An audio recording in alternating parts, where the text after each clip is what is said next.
ócáid olmhór is ócáid I think níos mó ná bhacha mise an seo riamh hana.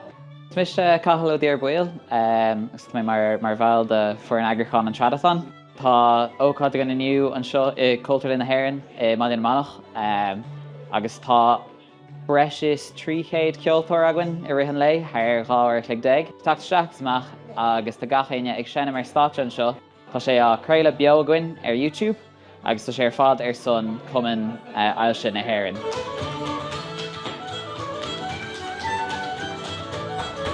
Seo an tríú Tradathon atá againn inis, an bhí an céicéan againn i fé thar COVID, thar Zoom, agus bhí sin chuig sé tharbór, ní raibh ein aibh gona churbe, agus an sin an nuirí bhar tímar cheana eile dhéanamh, ach an uair seo rinne mar Chultúrlann é, agus bhar sé níorchlaigh, bhí sé arás agus an lína bhar tímar é dhéanamh arís, ach an uair seo níos mó. So mé daoine bhí portas go chéad bliain, stocha hartar 60 bhíann, agus an nuirí bhí hartar 150, agus níos am lína tá 250 300, so tá fás ómhór tar éis teach there.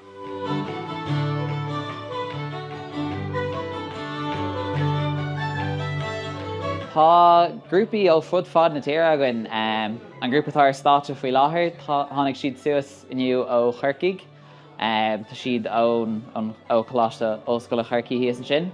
Tá grúpa ag teacht againn ó i bhaile ní Staine, as é grúpa mór aníthe ná an Manach ó Ordeisceir, agus tá siad ag teachtó tá ag súil go mór le. Tá gachéine ag teacht ó fud fad na tíre, so tá fríorhaith gachéine as teacht síos. So mis sé éidirníháin as a Spáin mé it's a UCC Tradathon, táim was níos neo as chun Chorcaigh le coppla túna chasa ar san an Tradathon as is an Irish Cancer Society. As jada mai chéad bhíon ag a Tradathon hí neidir chráceáin coppla túna chasa le an cathanach íontach se. So níl mu ag bailú airgid ar son Cumann Ailse na hÉireann, is agriocht únta iad tugann siad airgid chun taide dhéanamh ar Ailse, agus tá siad ann chun cúna bhthairt do clán daoine le Ailse acu. So is Cumann únta iad, so tá an tairgid ar fád á bhailú againn ag www.tradathon.ie, agus tá sé sin street don tíomh Just Giving. But is féidir airgid dhéanana chomach acu ag cancer.ie iníag an ócáid.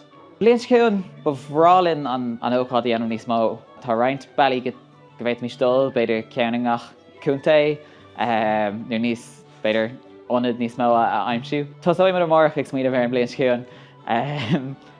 So tásúla go mbeidh sé bhád níos mó agus gcuid an níos mó ceoltóir thuirt isteach, é dhéanamh níos fuide agus níos mó airgid a bhailú ar son cúisiúntaach.